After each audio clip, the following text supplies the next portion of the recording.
Ang sinabi dito nung naturang si Tio.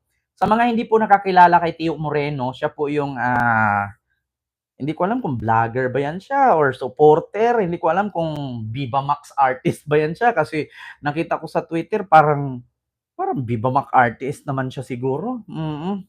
Ito na mga kababayan. Pakita ko sa inyo.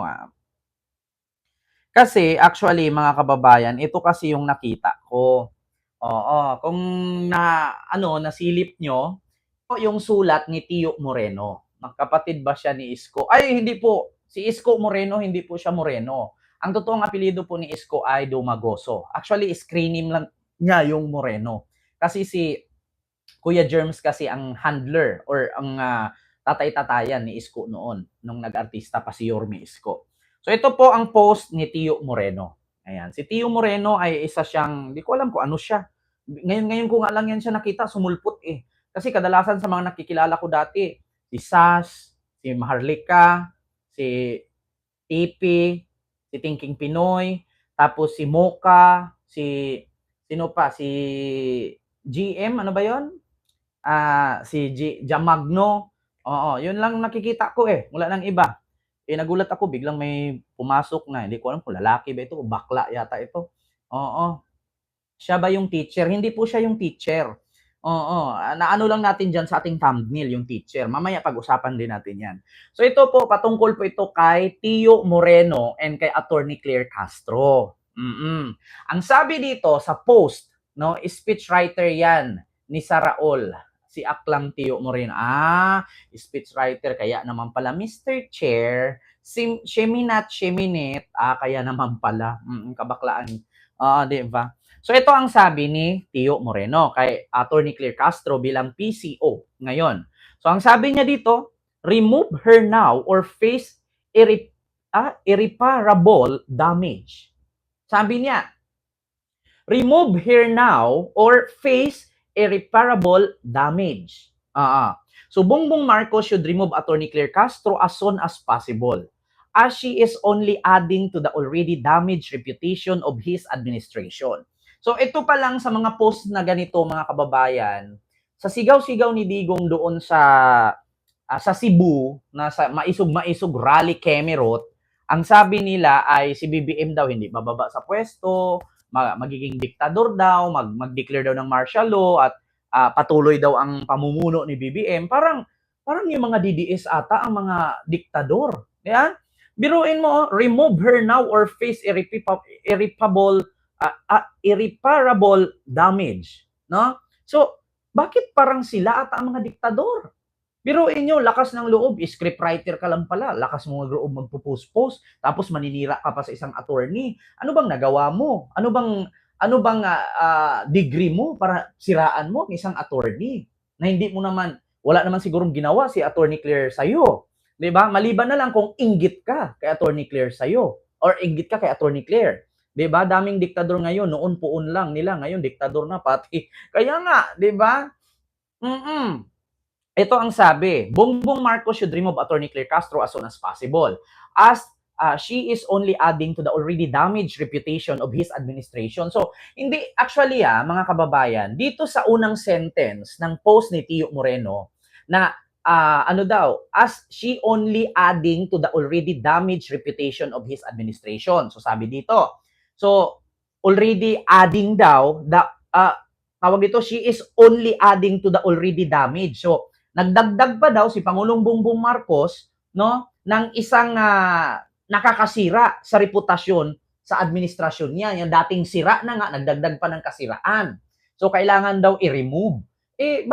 Bakit didiktahan ninyo ang presidente kung anong gusto niyang i-appoint? 'Di ba? Bakit hindi na lang kayo kasi ang magpresidente kung mas magaling pa pala kayo sa kanya? Di akala ko ba si Pangulong Bongbong Marcos ang diktador at susunod ang yapak ng ama? Bakit pati ba naman mga scriptwriter ngayon, mga vloggers, diktador na din? Di ba? Oo, so ina-add lang daw, dinagdag lang daw ni Pangulong Bongbong Marcos si Attorney Claire birang kasiraan sa sira ng reputasyon ng administrasyon.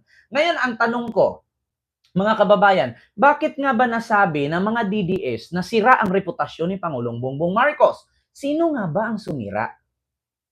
Di ba? Tio Moreno, alam ko nanonood ka, bakla ka rin eh. Di ba? May tanong kita, sino ba ang sumira sa reputasyon ni Marcos? Kasi wala naman po akong naririnig na siniraan ng Liberal Party si Pangulong Bongbong Marcos. Wala din po akong narinig sa mga kakamping na naninira kay Pangulong Bongbong Marcos. Bagkus, sumuporta pa nga sila na para i-impeach si Sara, na amo mo. Di ba? So, ngayon, pag sinabi mong sira or damage reputation of his administration, kayo lang naman ang sumira. Di ba, Ma'am Saingan Sara? Kayo lang naman ang sumira sa administrasyon ni Marcos kasi hindi niyo matanggap na ang mga gusto ninyo, hindi niyo nakakamit kasi hindi pumapayag si BBM. Di ba? Alam niyo, sa katotohanan mga kababayan, wag na tayong tanga. Wag na tayong paligoy-ligoy pa. Alam niyo ba, kadalasan sa mga bumabaliktad at kumakampi kay Duterte, yun po yung mga tao na hindi napagbigyan ni BBM. Di ba? Di ba? Mga kababayan, hindi nyo ba napansin? Yun po yung mga naninira or nakasira sa reputasyon ng administrasyon ni Marcos. Yun po yung mga taong bumaliktad. Sino-sino po ba yung mga bumabaliktad? Galing kay BBM at ngayon tinatawag na nilang adik, tinatawag nilang bangag. Di ba? Yun po yung mga tao na hindi napagbigyan ni BBM ang kanilang gusto. Sabi nga ni Pangulong Bongbong Marcos, kaya naman po sila galit na galit sa akin kasi hindi nila ako mahawakan sa liig at hindi nila makuha ang gusto nila sa akin. Kaya po sila galit sa akin. Di ba? Ano bang, ito, tanong ko sa inyo mga DDS. Sa mga Duterte, sa mga supporter ni Duterte, tanong ko sa inyo, ano nga ba ang kinakagalit ninyo kay Pangulong Marcos? Aber? Kung pagdating naman sa ekonomiya ng ating bansa, noon-noon pa man, naghirap naman na tayo. Ilang presidenteng dumaan? Bakit nung dumaan ba ang pagiging presidente si Duterte, yumaman ba tayo? Wala naman Tapos yun, sisihin ninyo, mahal ang bilihin, mahal ang mga bilihin, mahal ang tax, mahal ang mga bayarin. Aba, kung hindi ba naman iniwan ni Duterte ang malaking utang na 14 trillion, sa tingin nyo, magmahal ang bilihin? Kung walang utang iniwan si Duterte? Actually, sa totoo lang mga kababayan, si Pangulong Bongbong Marcos lang po ang bukod tanging Pangulo na naging presidenteng sumasalo ng utang. Naging presidente sa utang. Yan naman ang katotohanan. Sasabihin nyo, damage reputation. Wala naman tayong naririnig na oposisyon na naninira kay Marcos. Bakit may narinig ba kayo? Sa kakamping, sa Liberal Party ng mga senador, mga congressman na nanira kay BBM, wala. Bagkus, naririnig natin lahat mula sa bunganga ni Duterte. Tapos sasabihin nyo, sira na reputation? Si Duterte lang naninira kayo lang din ang naninira at kayo lang nagsabing sira. Kasi bakit? Hindi niyo matanggap na meron kayong mga gusto na hindi niyo makukuha. Bakit? Magkaiba kasi ang panahon ni Digong at panahon ni Presidente Bongbong Marcos ngayon. Si Digong kasi silent martial law yun. Si Pangulong Bongbong Marcos ngayon, lantad, hayag. Yeah? Sunod, it's important to remember that basing on her previous narrative, she can be considered as kakamping and she is also a former ABS-CBN employee. Ito sa totoo lang, ang pagkaintindi ko dito sa sabi ni Tio, parang diniscriminate niya si Attorney Claire. Di ba, Ma'am Helen? Devora, hello po sa iyo, Ma'am. Ma'am Veronica, hello po. Di ba? Dito, based sa pangalawang statement niya, it's important to remember that basing on her previous narratives, she can be considered as kakamping and she is also a former ABS-CBN employee. So ano naman ngayon kung dating kakamping at dating ABS-CBN employee si Attorney Claire Castro? Bakit? Umpisa pa lang. Alam niyo, minsan mga DDS, kaya nasasabi ko kayong bobo. Bobo naman talaga kayo. Hindi nyo na maitanggi yan. Ano ba ang sinisigaw ni Pangulong Bongbong Marcos nung tumakbo siyang pagka-presidente noong 2022? Sama-sama tayong babangon muli. Unity. Uniteam. Walang kulay, walang puli-politika. Sama-sama tayong babangon muli. So, anong purpose, anong saysay ng tema ni Pangulong Bongbong Marcos na sinabi niyang sama-sama tayong babangon muli, di ba? Kung bawal pala ang kakamping or dating worker ng ABS-CBN magtrabaho sa kanyang administrasyon. Di ba? Bakit? Hindi ba po pwede magtrabaho ang isang kakamping sa administrasyon ni Marcos? Kayo nga, pinatrabaho kayo, nagsialisan kayo. Bakit? Kasi hindi ninyo matanggap na hindi pinayagan ni BBM ang mga gusto ninyo. Di ba? Bakit? Ano namang meron kung kakamping si Attorney Claire? Ano namang meron kung dating ABS-CBN worker si Attorney Claire? Bakit, Tiyo? Inggit ka ba na hindi ikaw nilagay? Di ba? Simple lang naman to, Tiyo, eh. Inggit ang mahuhulog inggit. Ang tawag dito sa ganitong bagay na it's important to remember, no? Kailangan nating maalala, that basing on her previous narrative, she can be considered as kakamping. Wala namang problema kung kakamping si Attorney Claire. As long as si Attorney Claire hindi nagnakaw sa kaban ng bayan, hindi pumatay ng 30,000 katao, at higit sa lahat, hindi nangungurakot. Di ba? So sinong gusto ninyong ilagay dito spokesperson? Si Harry Roque? Yung tumanggap ng pera mula sa Pogo at hindi mapaliwanag, kaya ngayon nagtatago? Ganun ba ang gusto ninyo? Sinong gusto ninyong gawin ninyong dito? Tawag ito, spokesperson. Di ba? I mean, spokesperson, ha? Sinong gusto ninyong ipalit or ilagay bukod kay Attorney Claire Castro? Sino? Si Sal Panilo?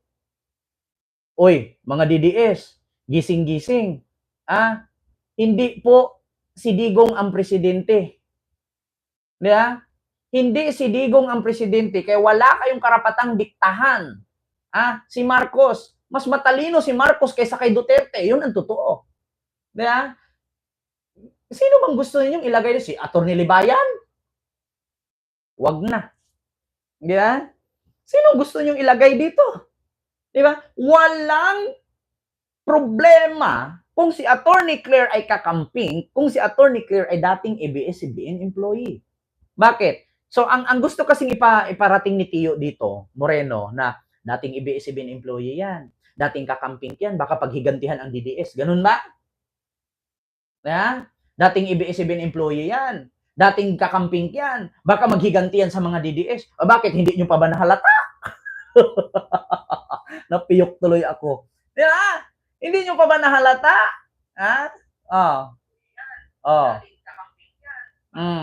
Hindi nyo pa ba nahalata?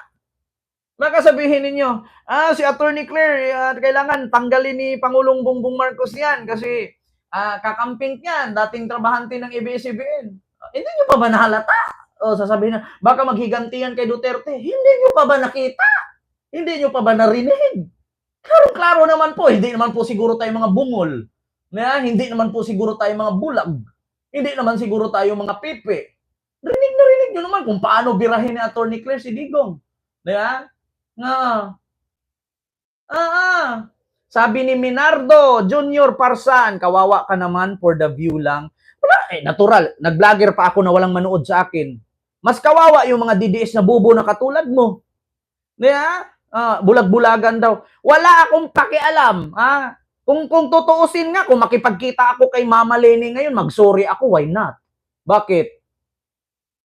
Yung pagsabi ko sa kanyang lutang, nasabi ni Digong noon, nung ako ay supporter vlogger pa ni Digong, so ngayon napapatunayan ko, di bali ng lutang, basta hindi kawatan. Kung tatanungan at pagbigyan ako ng pagkakataong mag-sorry kay Vice President Leni Robredo, why not? Di ba? Kung makita ko lang siya ngayon sa personal, bakit hindi ako mag-sorry sa kanya? Di ba? Sino bang nagsabi na lutang si Leni? At sino ba ang nagpakalat na lutang? Di ba kami mga vlogger si Digong noon? Di ba? Sino ba ang nagsabi na peking Vice President si Leni? Di ba si Sara? Tapos sinunod lang din namin dati, nagsabi din kami na peking Vice President siya. Ganun lang. Walang problema kung kakamping si Attorney Claire Castro at dating worker ng ABS-CBN. Nagkataon lang. Ang buhay naman kasi ganun eh. Minsan nasa ibabaw, minsan nasa baba. Sorry. Si Attorney Claire ang napili at hindi kayo. Di ba? Eto. Pangatlo. She could be playing a key role in future tarnishing the Marcoses image. Even though it's outside her jurisdiction, Senator Amy Marcos should advise her brother on this matter. Alam mo, sa totoo lang, wag nyo nang i-mind conditioning. Wag nyo, sabi ko nga sa inyo, Teo, at sa mga DDS dyan, wag nyo diktahan si Marcos. At tandaan mo na kailangan daw ay advice ni Senator Amy Marcos ang kanyang kapatid. Walang kailangan mag-advise, pareho silang may utak. Pareho silang may pinag-aralan. Pareho silang matalino. Yun lang yun. Kung kasiraan sa mga Marcos or nagkaroon ng future tarnishing the Marcoses image, hindi naman po siguro anuhin ni Attorney Claire Castro, sisirain ang kanyang pangalan? Bakit? Pumasok siya para gawing parang Trojan horse? Di ba? Di ba? Tama ba ako mga kababayan? So dito kasi sa pangatlong sentence ng post ni Tio, she could be playing a key role in future tarnishing the Marcoses image. Di ba? So kumbaga parang gagamitin lang yung imahe ni Marcos pero ending babaliktad at sisiraan si Marcos. Alam niyo sa totoo lang mga kababayan, kung ano man ang sabihin ni Attorney Claire Castong kasiraan dyan, masisira muna siya bago si BBM. Bakit? Sino bang nag-appoint sa kanya? Si Marcos. Di ba? Tapos kung sisiraan lang din naman ni Attorney Claire Castro, si Marcos, sira din siya. Ganun lang naman eh. At saka, kung sakali man ito hindi ko binabash si Attorney Claire. Kung sakali man mag-declare si Attorney Claire at sabihin niya sa sarili niya, ako kakamping, galit ako kay BBM. Tinanggap ko lang ang posisyon na yan para magkaroon ako ng power at babaliktad ako. Immune na mga Marcos diyan. Immune na mga loyalista at kakamping diyan. Ano bang ginawa ni Sara? Di ba dati sila, sama-sama tayong babangon muli? Di ba dati sila unit team? So, asaan si Sara ngayon? Asaan si Vic Rodriguez? Asaan si Trixie? Asaan si Glenn Chong? Hindi na. Bago sa mga loyalista at kakamping yan. Kung sakaling si Attorney Claire Castro, nasa power ngayon, biglang babaliktad, sisiraan si BBM, sanay na mga Marcos dyan. Di ba? Sanay na ang mga Marcos dyan. Hindi na bago sa atin yan. Kung ang nasa isip ni Tio, she could be playing a key role in the future tarnishing the Marcoses image. Sanay na ang Marcos dyan. Sanay na ang mga DDS at mga loyalist at kakamping dyan. Si Sara nga, katandem niya nung election vice president pa, tumalikod, bumaliktad. Di ba? So, kung sakali man na playing a key role in the future tarnishing the Marcoses image, sanay na kami dyan. Di ba? So ano pa? Si Jamagno nga eh. Oo. Dating DDS. Ngayon, naging BBM na eh. Actually wala namang problema kung si Attorney Claire ay kakamping. Di ba? Anong meron kung kakamping si Attorney Claire? Ang mahalaga doon, hindi siya nagnakaw sa kaban ng bayan. Hindi siya pumatay.